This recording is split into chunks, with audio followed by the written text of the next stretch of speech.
Ketua Pengadilan Negeri Jakarta Selatan, Muhammad Arif Nurianta atau MAN, ditangkap Kejaksaan Agung karena diduga menerima suap sebesar 60 miliar rupiah.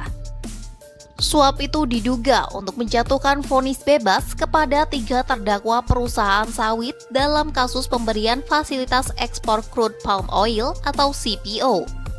3 perusahaan itu adalah PT Wilmar Group, PT Permata Hijau Group, dan PT Musimas Group.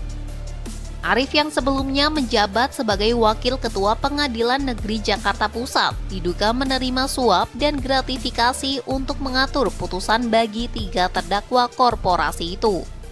Jadi MAN saat itu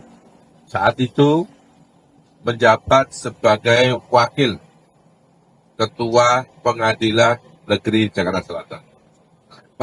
Pusat yang saat ini yang bersangkutan menjabat sebagai Ketua Pengadilan Negeri Jakarta Selatan. Terkait dengan aliran uang, penyidik telah menemukan bukti yang cukup bahwa yang bersangkutan telah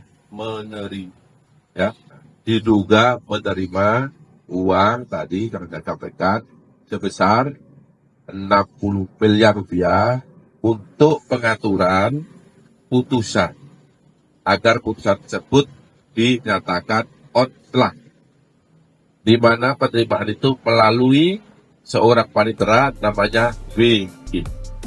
Selain MAN, Kejagung juga menetapkan 3 tersangka lain, yakni Panitera Muda Perdata Jakarta Utara atau WG, kuasa hukum korporasi Marcella Santoso, dan advokat berinisial AR.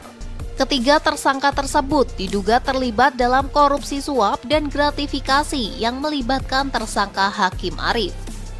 Para tersangka dianggap telah melanggar dakwaan primair pasal 2 ayat 1 JO, pasal 18 Undang-Undang RI nomor 31 tahun 1999 tentang pemberantasan tindak pidana korupsi yang telah diubah dengan Undang-Undang nomor 20 tahun 2001.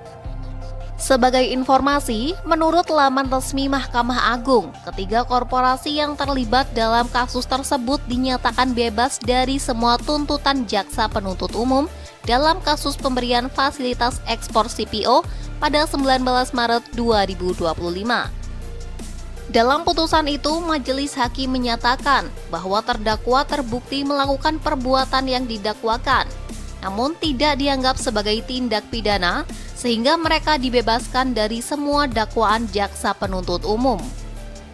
Adapun JPU Kejaksaan Agung sebelumnya menuntut para terdakwa untuk membayar sejumlah denda dan uang pengganti. PT Wilmar Group dituntut membayar denda 1 miliar rupiah dan uang pengganti sebesar 11 triliun rupiah. Sementara itu, PT Permata Hijau Group dituntut untuk membayar denda 1 miliar rupiah dan uang pengganti sebesar 900 miliar rupiah.